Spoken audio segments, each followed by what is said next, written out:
Good evening, everyone. I'm Giselle Fernandez. Great to have you with us. Our top story this Monday night. In a California courtroom today, opening arguments begin in a lawsuit claiming social media platforms have purposely created addictive and harmful algorithms that target children. Lawyers will argue for the first time in front of a jury how these tactics harm kids. Meta and Alphabet both deny the claims, pointing to safeguards they have added for years. Anna Alberian joins us now live from downtown with a look at the day's events. Good evening, Anna. What can you tell us? Giselle, good evening. All eyes are on this case right now as it's set to have a major impact on how social media is used and regulated, and it could lead to these tech companies paying out millions, possibly billions in damages. Now, today in opening statements, we already got a sense of just how emotional this case is going to be as we are prepared to hear parent testimony. Now, earlier this week, I did speak to parents who are also suing Meta for what happened to their child. Take a listen. Standing outside a downtown Los Angeles courthouse last week, Louisiana parents Brandy and Tony Roberts held a photo of their daughter, England, a 14-year-old who they say was just like any other teenager. She loved posting videos of makeup tutorials, doing her hair, dancing. The Roberts say what began as typical social media use by a teen slowly became something darker. One time we were going on vacation and she didn't want to go because she was really upset that she would lose her streaks. So that's when we started sending up the flags that something was wrong. In 2020, England died by suicide. After her death, her parents say they discovered disturbing content on her phone, including a self-harm video that they say included step-by-step instructions. She was spiraling down and no one knew. After she passed, we found, I guess you can say, the suicide note on her phone on how she was feeling depressed, and it's only what social media sees that other people don't see. And when she was sent a self-harm video, she did exactly what was on that video. The Roberts later learned that video had remained on Instagram for more than a year before it was taken down. They're now among more than 2,000 parents suing Meta and Google in both state and federal court, accusing the companies of designing platforms that are addictive and dangerous for children. Opening arguments began Monday in downtown Los Angeles for one of the cases where tech CEOs may testify. Longtime media attorney Tre Lovell says at the heart of this case is a key legal question.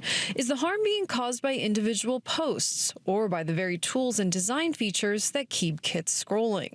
There's a lot of harm on the internet, and these social media companies and these internet search engines and providers are in a position where they can actually regulate and help content and help the design features of the tools they use.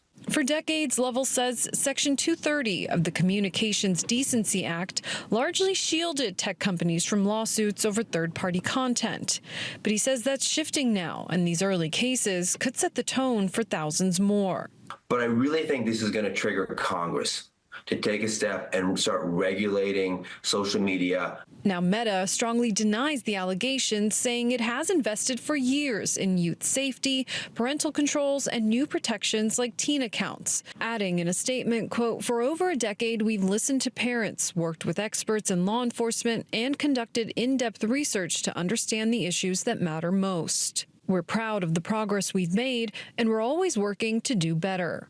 Google has also denied wrongdoing in similar lawsuits, saying its platforms aim to support families and users. But for England's parents, it's not enough. This is about justice and for the world to know what these social media platforms intentionally did, the design that they made, how they made their platforms addictive to children. No different than the tobacco industry. They'll be watching closely, aware that the outcome of this case could reshape how social media companies are regulated and how children are protected nationwide. Now, Giselle, in speaking to the Roberts family recently, they're even more troubled now because they say that they have evidence that that video they were talking about has since resurfaced online, and they're trying to get that handled. Meanwhile, in this case, we're expected to hear testimony for several weeks. It could drag on into March, and of course, we'll be keeping an eye on everything that unfolds in the courthouse. Giselle? So Meta's Mark Zuckerberg is not expected to take the stand. Why? Right. So Zuckerberg's attorneys say that there are folks at Meta down the chain who actually have more information that could help the jurors decide in this case, and have more information that provides expert testimony on the different programs they've been using to try to keep kids safe. The plaintiffs, however, say that Zuckerberg has been a pretty hands-on CEO, and he's likely to know the answers to some of these pressing questions about accountability, and they want him to take the stand instead. Now, last check, we were expecting to hear from him by this Thursday or Friday. It's still unclear if he will take the stand, but plaintiffs are really pushing for it. Giselle?